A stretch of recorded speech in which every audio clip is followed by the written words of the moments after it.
Hello friends, welcome to யாழிசை சமையல் channel. இன்றைக்கி நம்ம என்ன பார்க்க போகிறோம்னா சிக்கன் ஃப்ரைட் ரைஸ் எப்படி பண்ணுறது தாங்க பார்க்க போகிறோம். அதுக்கு நான் இந்தியா கேட் பாஸ்மதி ரைஸ் வந்துட்டு 2 கப்பு எடுத்துக்கிறேங்க. அவ்வளோதான். இதை நம்ம நல்லா தண்ணி ஊற்றி ஒரு 2-3 தடவை நம்ம அரிசியை நல்லா அலசி வச்சுக்கணும். ஏன்னா ஃபஸ்ட்டே நம்ம அலசாமல் ஊற வச்சுட்டு அதுக்கப்புறம் நிறைய பேர் அலசுவாங்க. அந்த மாதிரி பண்ணினீங்கன்னா அரிசி 2ஆக உடஞ்சிரும்.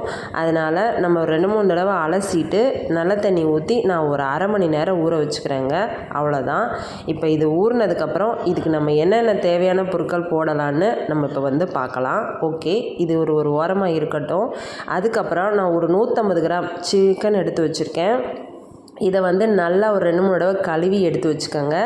இதுக்கு தேவையான அளவு நான் ஒரு அரை ஸ்பூன் உப்பும் ஒரு 3/4 ஸ்பூன் தனி மிளகாய்த்தூள் போட்டிருக்கேன்.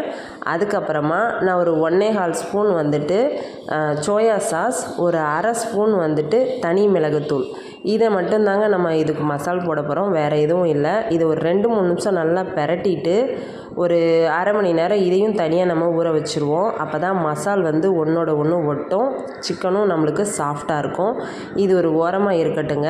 இதுக்கப்புறமா நம்ம பாஸ்மதி ரைஸ்க்கு தண்ணி நான் உலை காய வச்சுருக்கேன். இதுக்கு நான் தேவையான அளவு கல்லுப்பு போட்டிருக்கேன். இதுக்கு தண்ணி கொதிக்கட்டும். அதுக்கப்புறமா நான் ஒரு அரை எலுமிச்சம்பழம் இதில் புழிஞ்சு விட்டுறேன். எதுக்காகன்னா அரிசி ஒன்றோட ஒன்று ஒட்டாமல் உதிரியாக இருக்கணுன்றக்காக. அதுக்கப்புறம் ஒரு அரை ஸ்பூன் நல்லெண்ணெய். அவ்வளோதாங்க.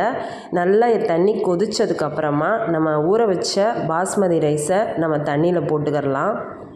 இந்த அரிசி ஒன்றோட ஒன்று ஒட்டாமல் உதிரியாக இருந்தால் தான் நம்மளுக்கு ஃப்ரைட் ரைஸ் நல்லாயிருக்கும், இல்லைன்னா குழஞ்சிரும். இது நல்லா ஒரு 10-15 நிமிஷம் நல்லா வேகட்டும். இது ஒரு ஓரமாக இருக்கட்டுங்க. அதுக்கப்புறமா நம்ம ஊற வச்ச சிக்கன் தான், அதை நம்ம சிக்கன் 65 போட போகிறோம். இப்போ எண்ணெய் நல்லா கொதித்த உடனே நம்ம சிக்கனை ஒன்றா உள்ளே போட்டுக்கிறோம். அப்போ தான் நல்லா சீக்கிரம் கிறிஸ்பியாக வேகணும். அதனால் ஓரளவுக்கு ரொம்ப ஹை ஃப்ளேமில் வைக்காதீங்க. ஹை ஃப்ளேமில் வச்சிங்கன்னா சிக்கன் கருகிரும். ஓரளவுக்கு மீடியம் ஃப்ளேம்லேயே வச்சுட்டு நீங்கள் அந்த சிக்கனை பூரா நல்லா பொரித்து எடுத்துருங்க. இதுக்கு வேறு எந்த மசாலும் தேவையில்லை. நம்ம சோயா சாஸ் ஊற்றிருக்கனால சிக்கன் ரொம்ப சாஃப்டாகவே இருக்கும், டேஸ்ட்டாகவும் இருக்கும். நல்லா எண்ணெயில் பொரிச்சாச்சு. ஓகே, அதை தனியாக எடுத்து வச்சாச்சு. அதுக்கப்புறமா நீங்கள் ரைஸ் பார்த்திங்கன்னா தெரியும், நல்லா வெந்துருச்சு. இது குழையவும் கூடாது, ரொம்ப வேகாமையும் இருக்கக்கூடாது. ஒரு 90% வெந்தால் போதும். நல்லா வெந்துருச்சு. இதை தனியாக வடித்து எடுத்து வச்சுக்கோங்க. அதுக்கப்புறமா இப்போ நம்ம பேன் காஞ்சிடுச்சு. இதுக்கு நான் தேவையான அளவு நல்லெண்ணெய் ஊற்றிருக்கேன். அதுக்கப்புறமா இஞ்சி பூண்டு பொடியாக நறுக்கி வச்சு அதையும் நான் தேவையான அளவு ஒரு ஸ்பூன் போட்டிருக்கேன். அதை நல்லா வதக்கிட்டு ஒரு பெரிய சைஸ் வெங்காயத்தை நான் நல்லா கட்டமாக கட் பண்ணி வச்சுருக்கேன். அதையும் ஒரு 2-3 நிமிஷம் இதில் வதக்குங்க. இதில் வதக்குனதுக்கப்புறமா நான் ஒரு கேரட்டு, அதையும் நீட்டமாக கட் பண்ணி வச்சுருக்கேன். அதையும் நீங்கள் நல்லா வதக்குங்க. அதுக்கப்புறம் 1 கப்பு குடமிளகாய் போட்டிருக்கேன். உங்கள்கிட்ட என்னென்ன காய்கறிகள் இருக்கோ, முட்டைக்கோஸ் இல்லைன்னா பீன்ஸ், கேரட், குடமிளகாய் என்னென்ன இருக்கோ எல்லாமே நீங்கள் போட்டுக்கலாம்.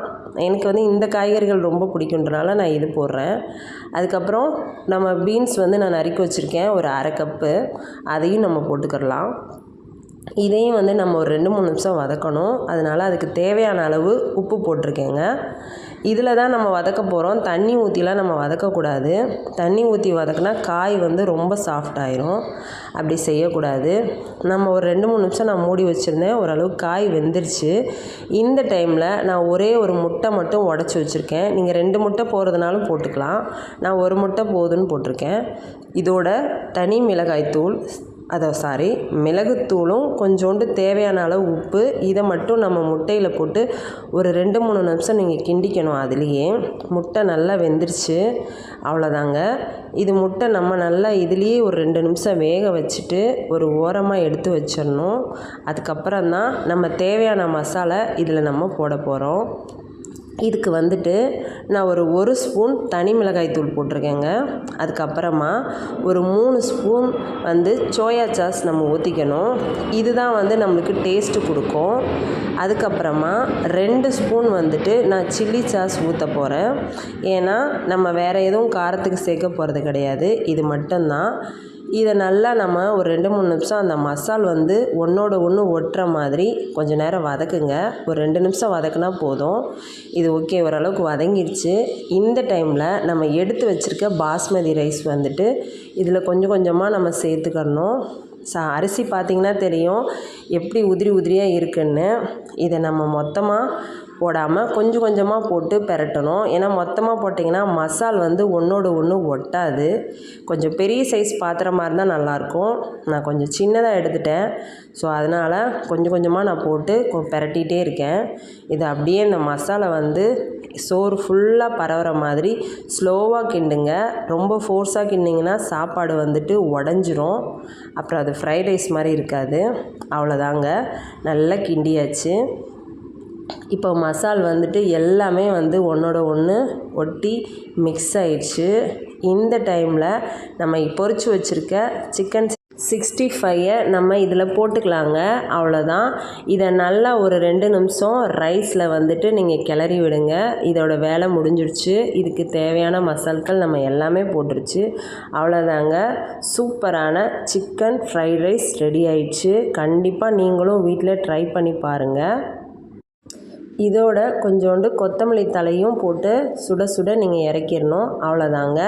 எங்கள் வீட்டில் மேக்ஸிமம் நாங்கள் கடையில் ஃப்ரைட் ரைஸ் வாங்க மாட்டோம். எப்போல்லாம் என்னோடய குழந்தை ஆசைப்பட்றாலோ நான் அப்போல்லாம் ஃப்ரைட் ரைஸ் வீட்டில் தான் ட்ரை பண்ணுவேன். ஸோ நீங்களும் வீட்டில் ட்ரை பண்ணி பார்த்துட்டு எப்படி இருக்குன்னு கமெண்ட்டில் சொல்லுங்கள்.